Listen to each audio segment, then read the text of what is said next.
Hello everyone, my name is Zenitsu, and I'm back with another Digimon video. Today I'm going to be taking a look at EX09, and while this isn't really going to be a review of it, it's going to be a guide of one of the up-and-coming events that's centered around EX9, which for all intents and purposes is a release event.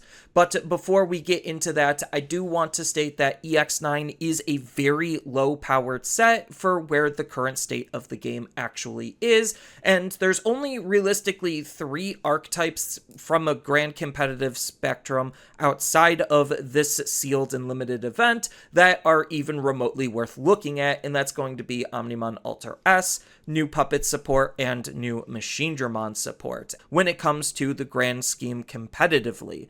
But that's why Bandai decided to probably introduce an event like this, so that way we actually have an alternative way to play with these cards, knowing that it's going to be a lower powered set. So Bandai for this event called it Digital Monster Day, and this is for all intents and purposes how pre-releases worked for normal BT sets, except this is for an EX set on release day. But like I said, Bandai knew this was probably going to be a super low powered set, so to try to help boost the sales of the set in stores, because it's most likely not going to do well, this is at least a good way to try to help mitigate or soften that negative blow or impact that it could have on stores. And as far as when this event is going to be happening, it's going to be happening, well, the release week of EX9 Digital Monsters, which is going to be on June 26th of 2025 and last all the way up until July 3rd of 2025. So as far as the pricing for why we're playing in this event outside of the novelty of playing in sealed events to begin with, it's a lot trimmed down compared to your pre-release events. So while we don't get any pre-release packs, we do get a Alt Art EX9 Agumon as the participation prize, and well, the winner card is the exact same card, this time just textured and foiled. So stores might offer some additional pricing depending on your LGS and what additional pricing they feel like they want to add, if any at all. So when it comes to the sealed formats, because this event is a sealed/limited event, we do have a couple of basic rules to go over. First, when it comes to deck building, you're going to be opening up 6 packs of cards and building a 40 card deck out of them. Then when it comes to Digivolution, you could ignore color requirements of your Digivolution, but you still have to meet level and special Digivolution requirements. And the same thing is kind of true for DNA Digivolution. And when it comes to the abilities of your cards, when it's asking for specific colors, you still have to pay attention to those colors and you can't ignore them. So if a card is saying you need to use it with a red Digimon, or it's interacting with a red Digimon specifically, you can't ignore that. And speaking of other things you can't ignore, options still need to meet their color requirements, so you need to have a Digimon or Tamer on the field in order to use the option of the respected color, unless the card states otherwise. Then the last big thing is the uniqueness of sealed events, which is how we're going to be interacting with our breeding or raising area, where you don't necessarily need to have an egg in order to raise a level 3 Digimon. You could just put it from your hand into your raising area as part of your raising phase. You do not draw for this action, but it actually does allow you to be able to utilize that space, so you can still kind of be able to play the game in some capacity outside of just needing to hard play everything all the time. So when looking at the set, you should usually try to focus on the rares and below, because this is just what you're most likely going to be seeing when you're opening up your packs. So when it comes to normal BT sets, we do know that an average box ratio is 7 SRs per box and 2 hits, with a hit being an alt art or a secret rare, but this is not a BT set. This is an EX set, and EX sets are a lot smaller, so we're going to be seeing some changes in the pull rate distribution, which is going to impact how it functions in a sealed environment. So your average EX set we know has a SR pull rate of 8 or 9 per box, with 2 hits being alt arts and a 50-50 chance at a third hit being a secret rare. This is all important information to know because when you're pulling packs, it just helps you determine the likelihood of what you're able to see and what you're going to be playing with.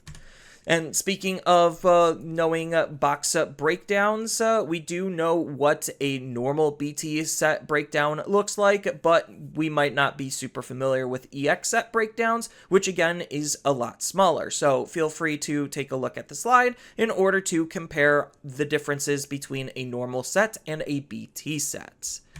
Then, when it comes to general deck building tips, you're going to want to try to shoot for as best of a curve as you possibly can when you're building your deck in a more stack-based capacity, which is where this set probably is going to lean most players towards. So when it comes to your level 2s, you're just going to generally play with whatever you got. When it comes to the level 3s, you're going to want to target about 12 of them, 10 level 4s, 7 level 5s, 5 level 6s, and 6 slots for any other cards you feel like you want to run, which could be Tamers, options, or just more Digimon of any level to try to flesh out your ratios, or just because you have the space for them.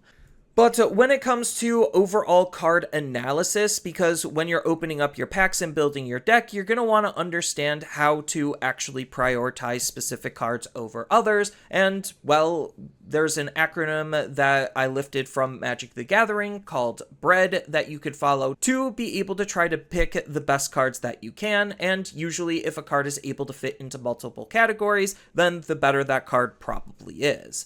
So when it comes to the BREAD acronym, B stands for bombs. This is going to be your win condition or cards of high impact. R is going to be removal, the ability to disrupt the opponent and clear out problematic cards. E is going to be evasion. These are your defensive cards and protective mechanics. A is going to be aggro. These are going to be your general offensive tools. And D is going to be duds, which are going to be cards you want to try to stay away from using as much as humanly possible because either they have really bad stat distributions and are completely inefficient cards, or they're cards with abilities that are asking for cards outside of the set, or asking for too specific of cards and synergies to line up in order to be useful. Then, when it comes to the Digitamas this set, most of the time, you're just going to end up playing with whatever you have, but if you do have a good amount of Digitamas, which you reasonably should, considering all of the good Digitamas in the set are of the common rarity, and I mean good as in good for limited, it really just kind of doesn't matter which ones you're going to be playing because they all do something very similar, so you just play with whatever you got. But you do want to try to stay away from Negamon because that one is obviously the worst one and has less ability to actually be good unless you pull a full 4 copies of that card and the specific synergies that he's trying to line and pair with.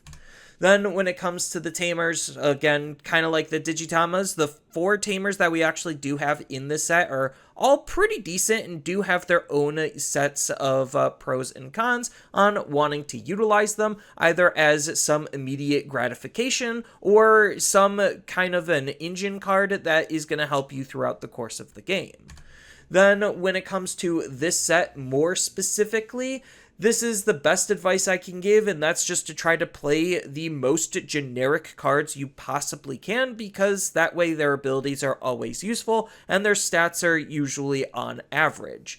But when it comes to this set more specifically, it is actually really interesting on how the rarity distribution is broken up based on level, because almost all of the higher rarity cards, so the rares, super rares, and secrets, are going to be level 5s and 6s, while your commons and uncommons are most likely going to be your level 3s and 4s, which is a very stark difference compared to how most Digimon sets work, especially in the context of a pre-release. Then with this set, it is really focused on the DM traits. Like, I believe 70 to 80% of this entire set is dedicated to DM traded Digimon, and that's going to be separated between DMs 1 through 5 as the primary archetype with some minor overlaps. Then some of the other archetypes that are present, which are all relatively playable, or at least have cards that are playable, is going to be Negamon, Puppets, Machines, Wingardians, and Agu and Gabu synergies. And obviously, the more cross synergies that you have, the better your cards are probably going to be performing. Then I do think, based on how this set is designed, it looks like it's going to be a more tempo-orientated format. There's a lot of different mechanics at work, so it's really hard to say what the exact outcome is going to be on what's going to be the most optimal strategy, because sealed environments do behave a little bit differently than your traditional style Digimon, especially with the limited card pool. So I don't necessarily think every set is designed with sealed and limited in mind. This one definitely doesn't. So keep in mind that sealed and limited is always awkward, but sometimes the enjoyment is just how awkward things can get. So some general meta tips. Usually there's going to be two main ways that you're going to want to approach playing a sealed event.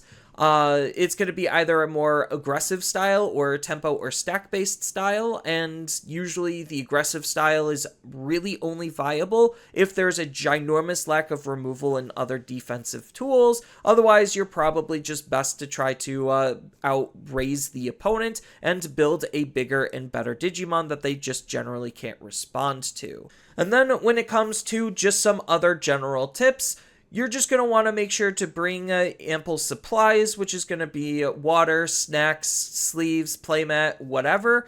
This is going to be a more casual style event, so just relax and have fun. The stakes are as low as they humanly possibly can, with as weak of a set as Bandai could possibly make, while trying to still add a couple of cards of interest to make it worth pulling on. But when it comes to sealed and limited events, a lot of the skill is going to be in the deck building portion, which is arguably one of the most fun aspects of Digimon, is finding all of these kooky, crazy combinations of cards and how they're going to work with one another. So when you're going into building your deck, it's generally good to ask yourself a couple of questions, like what does my card pool actually look like? Then you want to ask yourself what your win con is, so you know actually how you're trying to close out games and what your end goal is, so that way you could pair your cards up with that end goal in mind the best that you humanly can. Then you're going to want to look at your synergies, which are going to help support the win con on being able to get there. And that all goes back into just overall how you're going to be evaluating your cards based on the other questions you generally want to ask yourself to be able to build as strong of a deck as humanly possible for this event. But that's all I really have for this video. As always, if you found this to be helpful and informative, please don't forget to like and subscribe, and tell me your thoughts about this event down in the comments below, especially how you did and how your polls went in post. And on top of that, I hope everyone's polls are going to be as best as they possibly can, especially while chasing the few meta-relevant cards for the actual main format of the game. So thank you everyone for watching, and I hope to see you all in the next video. Later!